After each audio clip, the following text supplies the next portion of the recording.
Did you hear the fans then? Good grief.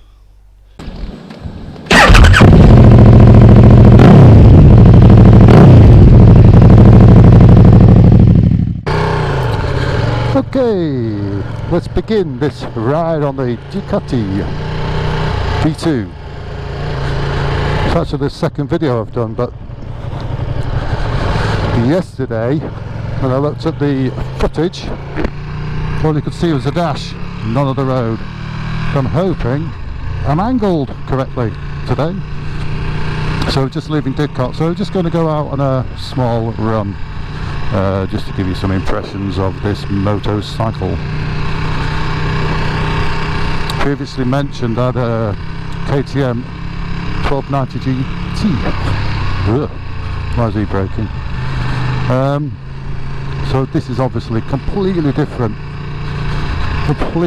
riding position, but it's surprisingly comfortable. I did quite a few hours yesterday. I think I was on the bike from 7:30 till 1:30 with lots of stops in between. But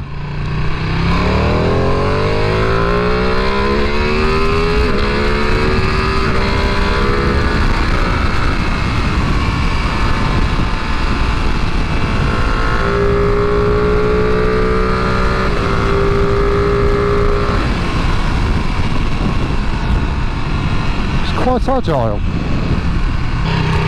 Let's continue at a more sedate pace. One thing I'd like to mention, it's been mentioned before by quite a few people, is the quick shifter, how easy and silky smooth it is. Up and down. The auto blips, and the auto blip is actually a real auto blip. It burbles and blips like a blipper should. And when it's warm, it's quite warm now, it gives a lovely burbling sound when you're coming off the throttle and going down the gears. Let's see if it'll do it.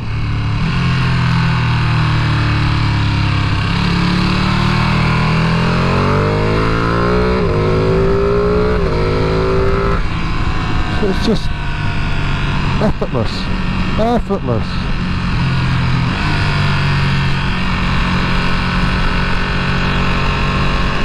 You don't really get a sense of speed from a GoPro, especially at this resolution. When we're doing now 50, looks like I'm doing 20. So what else would I like to mention? So I've got the standard screen on this, and it offers really good wind protection. So I'm touching 6 feet, and I've been on a dual carriageway, and it's fine. Up to certain speeds it's absolutely no problem. But I do have a taller screen coming, only because it's tinted and this is see-through, and I quite like the tinted screens. It's a Ducati performance part. Anyway, what else would you like to know? Fuel consumption. So every 100 miles, thank you, let's just change the trip 1, alright, trip 2, reset, yes. So I got about 100 miles on a tank, which is fine I guess. Overtake? Yeah. Loads of overtaking power, don't really have to be in any particular gear, although obviously something like that third gear is good, but it's got loads of torque, and it's such a friendly bike. It's a bike of 2 halves, up to around 6,000-7,000 RPM. It's quite docile. Well, it's a very new engine of course, but it's quite docile. So I guess you do need to plan your overtakes, knowing that, so you need to be in quite a highish RPM range. Beyond 7,000 it goes on and on and on, the power is just unbelievable. It's just, gosh, I mean, it's what, only 155. Watch this car, look, he hasn't seen me. There you go. Only 155 miles an hour, brake horsepower, but it feels as quick as anything else I've ridden. Yes, 1000 double R on the road. I mean, well, you're on the road, so it doesn't matter if you've got 500 horsepower, does it? You can only get to a certain speed where you have to stop. And getting to that certain speed, between this, the KTM, S1000 double R, single R, no difference really. So, what's the point of this bike then if they're all the same? Well, for me, it has to be the looks. Could have got a Japanese superbike, you know, I mean, they're the arguments. Why did you get a Japanese superbike? Well, because everyone's individual. We all make our own choices. And some of those choices are emotional choices. So I made an emotional choice, but beyond that, it's a great bike. It's a proven engine. It's been around for quite a long time now. I like this bit of road here, so just excuse me while I overtake.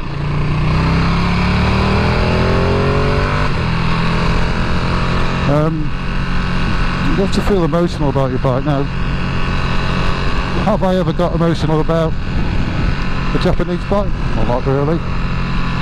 BMWs, no, they're just functional, aren't they? They're amazing machines, but I test rode the new 2020 double R, and yeah, it was alright. It didn't excite me. I didn't think I've got to have this bike. I want this bike in my garage. I want to go out riding on it. I just thought I couldn't be bothered. I've had one of them, even though it's a new model. I've had one. Hello. So the last Ducati I owned was a Monster 1100 Evo quite a few years ago now. It was a good bike. Nothing like this one though.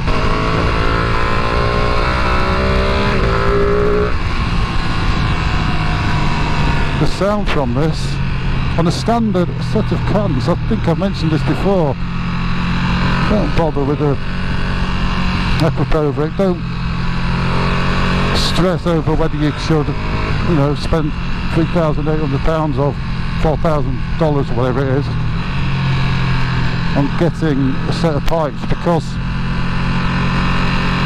unless you want the bragging power, yeah, I've got a set, I think you'd be gutted. I think you'd fit them, you'd spend all that money, and then you'd find yourself not being able to go on to track days because it's too loud. You might save a bit of weight, but you know, just stop eating cakes.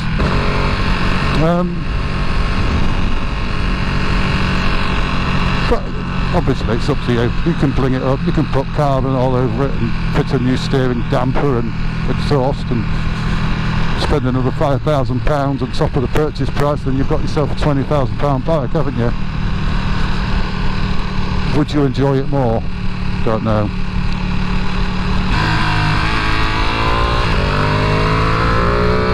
Excuse me.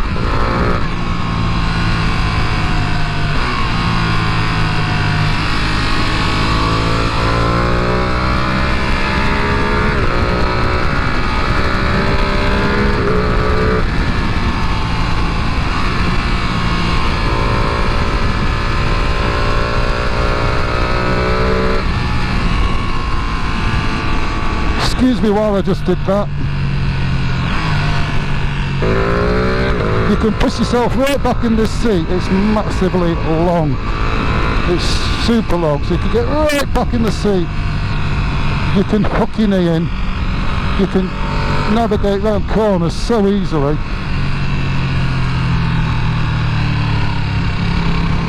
It's such a roomy bike. You can take the weight off your bum. Oh, I must mention, I've put this performance seat on. I think it's harder than the original seat, but it is a brand new seat. I'm hoping it'll break in a little bit, otherwise I'll have to swap it back. Why did I put that on? Because it's got red stitching and it's got grippy sides. Oh dear me, what a beautiful view. I get so many compliments from people in the garage, in the garage, the petrol stations. A couple of times now I've stopped and have compliments on the bike. Well,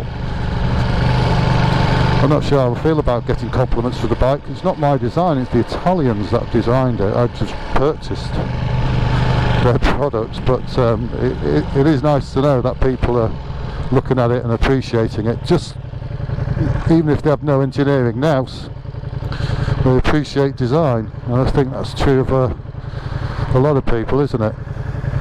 So I'm just going into Goring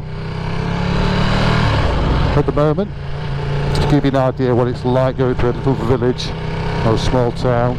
It's quite easy, but you do get a bit of weight on your, not on your wrists, it's on the palm of your hands. It's very strange. The wrists are fine.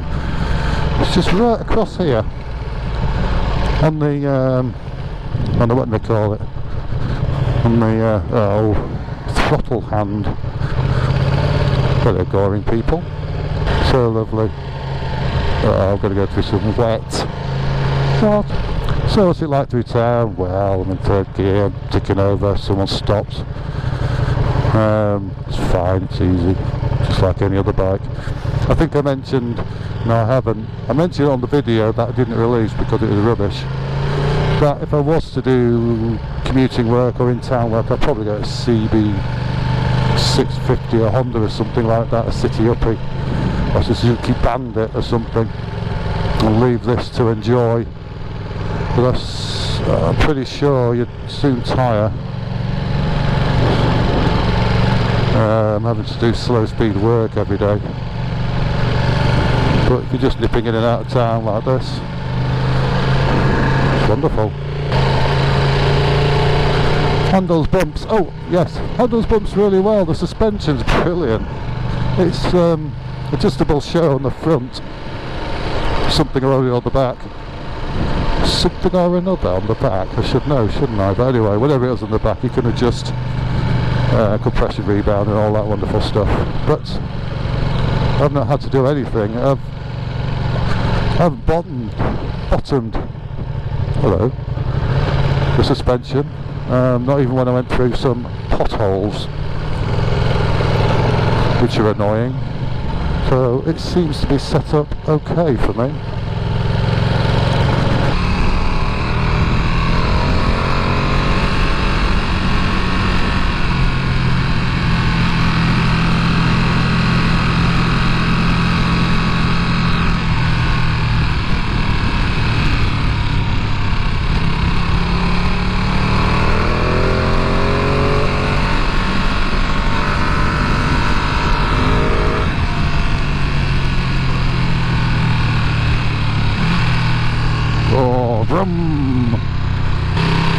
Listen to the exhaust now when I put it into third gear. It's very strange. It seems to like shut the valve off. Can you hear that?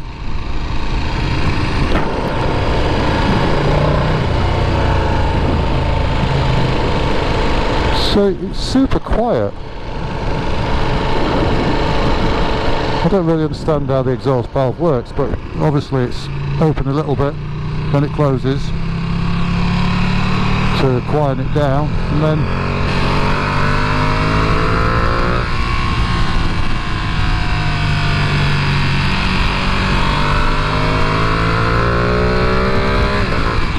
I hope that's given you a bit of an idea of what this bike is like. I'm going to cut it short a little bit because after these set of bends it gets all a bit boring. But on twisty stuff it's just amazing, it's so wonderful. In fact, I'll stop the bike and we'll do a little walk around with the GoPro. Where shall I stop? Somewhere nice. So I did this earlier, didn't I? The other day I put a post up about the features and benefits of this bike. So what are the features? Well, the features, it's got 6-axis IMU, single-sided swing arm, it's got the shorty exhausts on it. It's got one exhaust which pops out this side. And from the previous model it's completely different with the new fairings and the face. It just looks beautiful. And I did mention, didn't I, that I go to a petrol station and it gets comments. Someone said, what a beautiful bike. Well, thank you, I appreciate that. And what about me? Am I beautiful too? He didn't respond. Anyway, so yeah, there you are, covered in flies. So there must be some bad bits. Yeah, the paint. Let's have a look at the paint.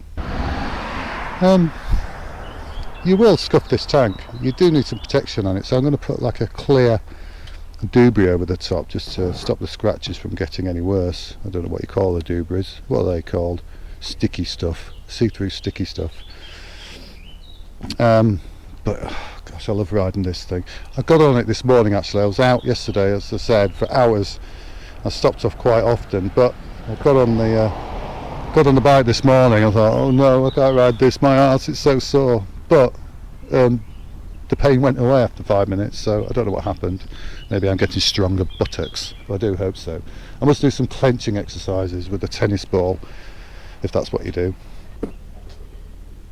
What else do I like? I like the angled valve caps. Just a small thing, isn't it? But they're quite pleasing. Means you can get a hose to it and pump them up. Apart from that, I've not really had it long enough to make any formal decision about, or informed decision about, reliability or anything like that. I think these things are pretty reliable. I think Ducati's doing well now that they're owned by Volkswagen Audi. The triple clamp is machined beautifully. The switch gear is precise and clicky and works really well. It's all within the reach ergonomically. It's wonderful. The mirrors are good. I was going to change the mirrors. From what people have been saying, you can't see anything. I've been at some speeds and I tell you, those mirrors are absolutely fine. Alright, you can see a bit of elbow. A bit of elbow? Who likes a bit of elbow? I do a little bit. See my elbow, just to make sure I'm still on the bike. Did they get a bit vibey? Well, yeah, but not like the old Evo 1100. They were terrible. I had to put bar ends on. These are okay. Anyway, I hope you enjoyed this video. I'm going to try and patch it all together so it makes some sense. I've never shown you the shock, have I? So, the shock is as it was, I think, on the side. I've never had a shock on the side before. I can't tell any difference whether it's on the side or in the middle. It feels okay to me. Okay, as in, it works really well. There's nothing about it that makes me feel I want to change anything. The suspension's brilliant. If you're a really, really fast racer on track, you might want to change it, and the dampers, of course you would. I'll be just using this bike for fun, for enjoyment, for my mental health, and that's it really. It's great.